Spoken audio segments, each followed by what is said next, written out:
Hi, I'm Mark Reed. Follow me as I attempt to put my new book, Impact Culture, into practice and discuss it with others taking a similar journey. You'll get tips that will help you achieve more impact from your research and stay healthy, no matter how busy you are. Rediscover your purpose.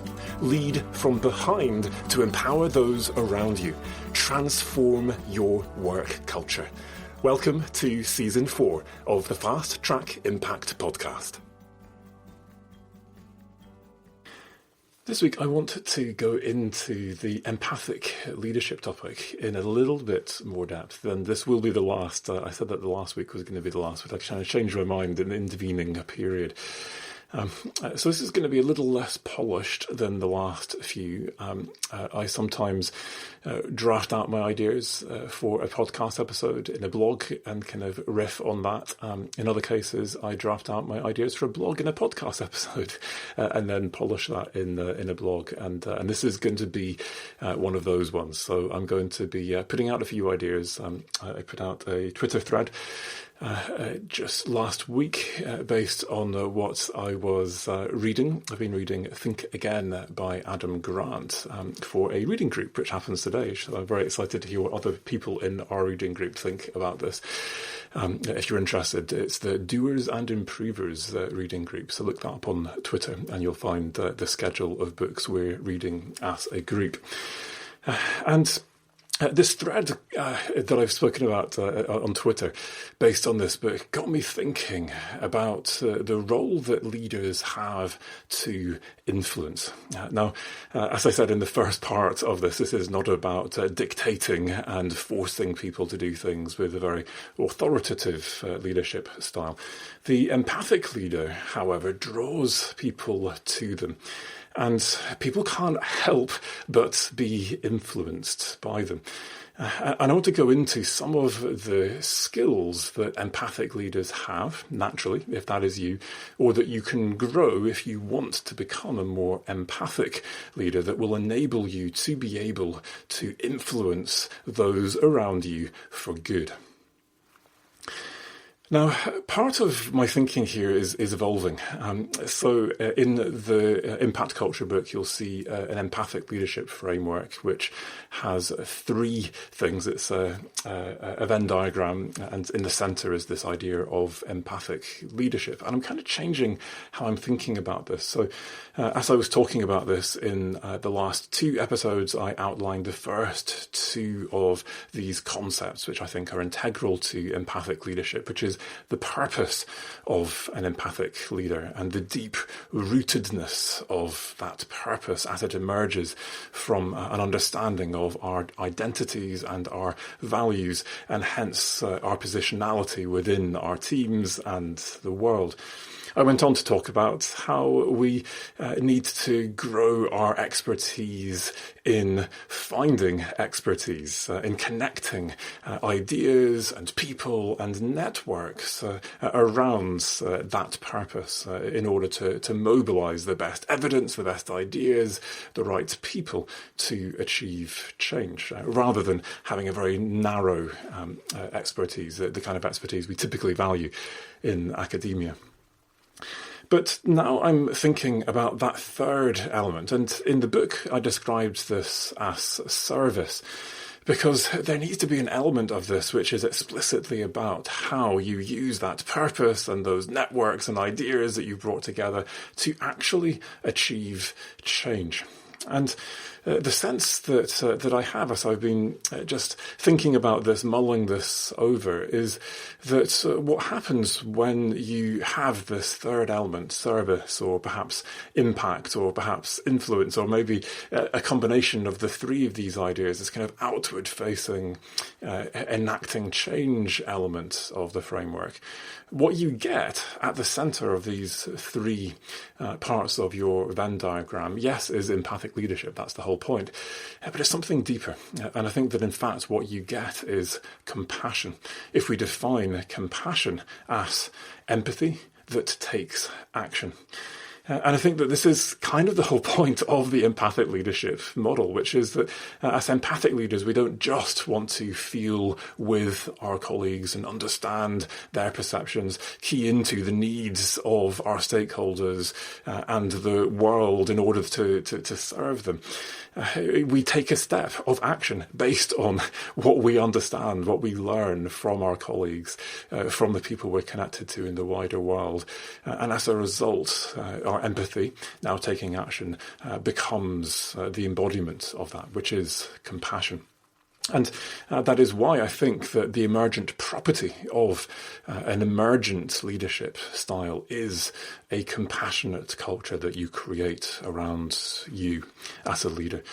Teams that care deeply for each other, but that start by understanding and valuing their own weaknesses and challenges and having self-compassion.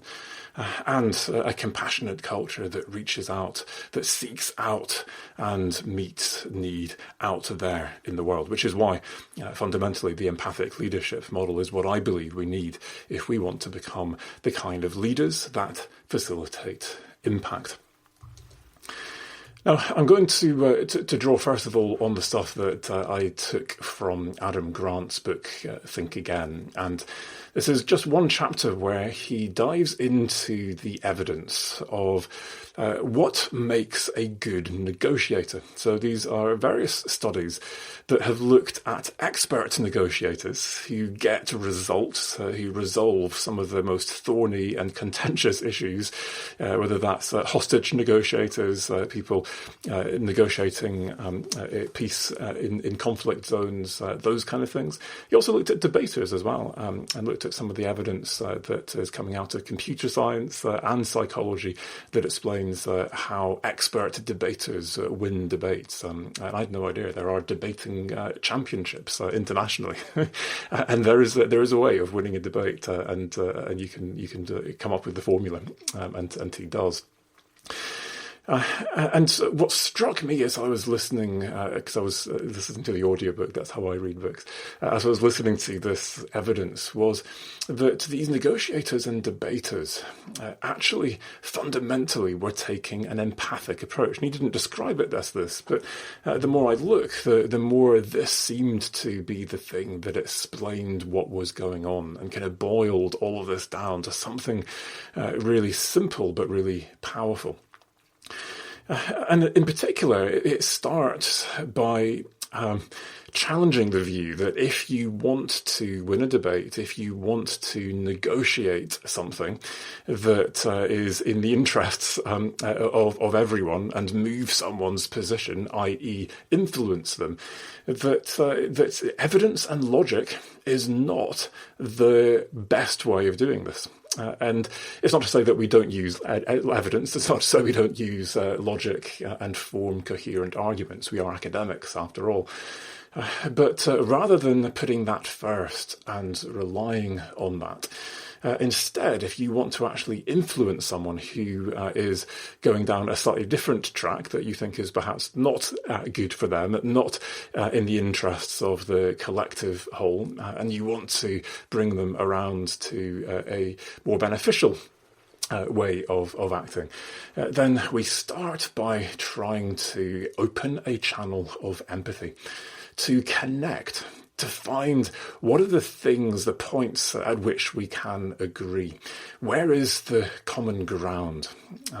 And once we've done that, to understand what we might be able to give to them, rather than just focusing on what we need, what we want, what we think, which often has a whole load of assumptions, because we don't really understand actually the situation that they're in. If we did, we might understand why they're doing what they're doing, and maybe in fact we'd follow them. Who knows? And one of the key reasons that this works is that you stop going into the default position of defensiveness. So people are often deeply wedded to their ideas, their behaviours, and ways of acting, of working, etc., because they are tied more deeply to their sense of who they are and to their values. And you can't just change that stuff. And the reason that people will often react in ways which seem disproportionate is that you're not just challenging what they're doing, you're challenging who they are very often because of those kinds of connections. And as a result, people instinctively become defensive.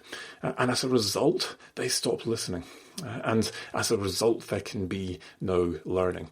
But equally, if you go in all guns blazing with your logic, your arguments, your evidence, the problem is it's exactly the same. You're not listening to them. You're not learning either. And if we value the research process, the idea that we follow evidence, then we need to value the idea that we too keep an open mind, because there could be some other evidence or an alternative perception or interpretation of that evidence. So by understanding the person that we're talking to, by showing where we actually agree and potentially even revising some of our own views and demonstrating that open-mindedness, I would argue that this empathic approach is not showing weakness, far from it. In fact, what we do instead is we demonstrate our open-mindedness, and as a result encourage the people we're working with to become more open-minded as well. And now we've got this blossoming of listening on both sides and the potential to learn. The second thing, I guess, that really resonated with me as I was listening to this and made me really realise just how empathic this approach is, was that Adam Grant talks about how expert negotiators are more likely to express their feelings alongside all of the arguments, the ideas, and everything else that's going on. And as part of this, they are also more likely to ask how the other person is feeling. Not just, what are you thinking at this point? Where are you at? How are you feeling? And you get the right to ask that question. People don't have to answer it, of course, but you get the right to ask that question once you've been vulnerable enough to explain how you're feeling. Yeah, I'm feeling disappointed. I'm feeling frustrated. This is challenging.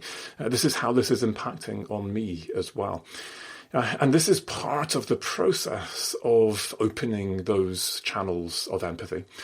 But it's also about being authentic. And so it's no longer here is me and I represent the management. I represent this perspective, this position, people like that. Actually, no, I'm me now. I am authentically me. And you can open a channel of empathy with an authentic, real person in front of you far more than you can with a member of the management team or someone of that type or position.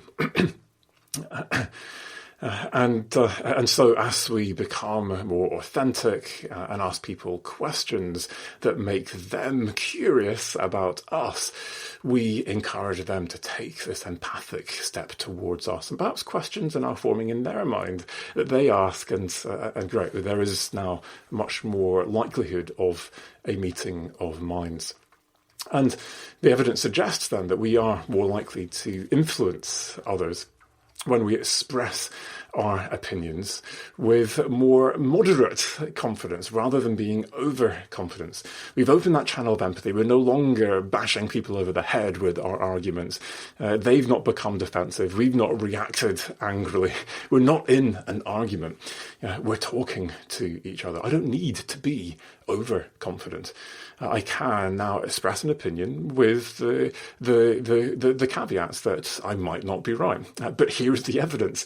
This is much more gentle. And it is the humility behind this approach that I would argue is what creates this connection rather than pushing people away from us into more defensive positions when they detect that sense of overconfidence, which ultimately I think very often people are realizing on some subconscious level belies some lack of confidence or something that we're trying to hide or compensate for with our overconfidence. And I begin to naturally doubt and suspect you of something.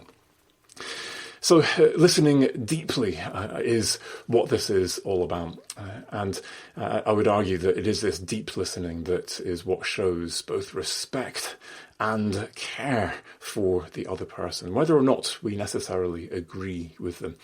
And as I've said before, I believe that empathy is the deepest form of listening.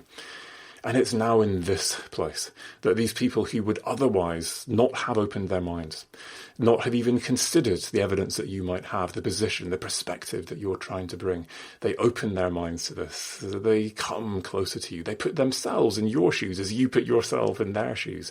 And you have that meeting of minds and you meet in the middle, which of course means that you are also giving ground. You are also learning and moving forward and changing and perhaps learning from and doing some stuff based on what they've told you. But now they're not just carrying on as they always have. You have influenced them. So the idea that we can influence others based on our empathy. And so the idea of an empathic leader as an influential leader, but a form of influence that's in keeping with the rest of this framework is very much bottom up, leading from behind, or perhaps more accurately, leading from within you, drawing on that authentic place of understanding yourself and your purpose, but also from within them as you take that step of empathy into their positions, their worlds, and understand where they are coming from. So, a few concluding thoughts. So this is going to be a shorter than average episode this week, but just forming my ideas on this, and I will explore and deepen in a blog post in due course. If you want to keep an eye on that, I'll tweet it, stick it on LinkedIn, and the like. But the idea of influence, service, this outward-reaching third pillar of the empathic leadership model, which ultimately, when you put with these other two, purpose and bridging expertise, leads to compassion, a compassionate leadership style, and the emergent property of this being a compassionate culture. And going back to that purpose pillar, I think because as a result of getting to understand and know yourself really deeply, and understanding how your purpose is informed by your identities and values, you become psychologically free to actually ask what others need, rather than subconsciously leading to fill your own lack or need for external gratification. And I think that we probably all cite leaders that we have had to interact with in the past. Maybe we're serving under some of them at the moment, where yes, they are there for us and they have some really great motives, but we know that they are mixed motives. And how many leaders do we know who we also suspect deeply are actually in it to get that sense of gratification, of self-worth, that they are good enough. And that was why they had to apply for that leadership job and had to be at the top. And when they are acting out of those motives, they very rarely make the people around them feel good. And ultimately there is a conflict of interests, and they're making decisions that put them on the pedestal, that give them legacy, that will impress their bosses or whoever it is that they have to serve. Usually someone who's got money in mind, and so yeah, the waters become muddied. And if you are a leader, I'd encourage you to look in. Very few of us have pure motives, and I would argue that probably most of us have some of those needs somewhere in there, and it's about understanding and being transparent about that, and being aware of that, and becoming more and more conscious of when we end up acting out of those motives, rather than purging ourselves of them altogether. We are human beings after all. I think also this self-knowledge enables us as leaders to be able to respond much more effectively to criticism, and we're much less prone to people-pleasing. So you're going to get criticised as a leader. It is inevitable. And as a result, of doing this deeper work, when you get criticised, you're going to be able to separate your decision from who you are. So great, I'm being criticised, but it's the decision that is being criticised, not me fundamentally who is being criticised. And as a result, I can stop myself from instinctively going into defensive mode to defend me when, actually, maybe my decision is indefensible or not, as the case may be. The point is that I can listen without becoming defensive, and as a result, I can be much more likely to learn. Even if I don't agree with the criticism that my critics are levelling at me, my critics will feel listened to because I haven't just instantly gone into defensive mode. I've asked questions, I've been curious, I've sought to understand why, I've put myself in their shoes. And even if at the end I say, no, actually, I'm sticking with this decision, I'm able to then explain that decision and justify that and hopefully ameliorate the worst negative effects in a way that is much more empathic, that enables them to feel like, you understand where we're coming from here. And you're making that decision based on those principles, and I understand those principles, don't agree with them, and I understand that you're doing this in a way that is going to be as kind as possible to our interests. But you're still not, you're not moving. And this is the thing. People think that empathic leadership is about being weak, it's about flip-flopping, doing what everyone asks, and very often it's not. But instead of alienating your opponents, you reach out to them, and they're much more likely to come with you. And of course, you're more likely to actually be able to listen and pivot when necessary.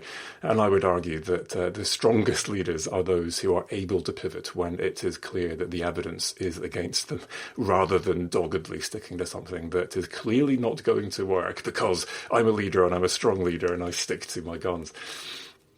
And so now, as a result of this, you're able to seek out the needs of others, your teams, your stakeholders. You know where they are at, and you understand this far more deeply than you might otherwise be able to understand.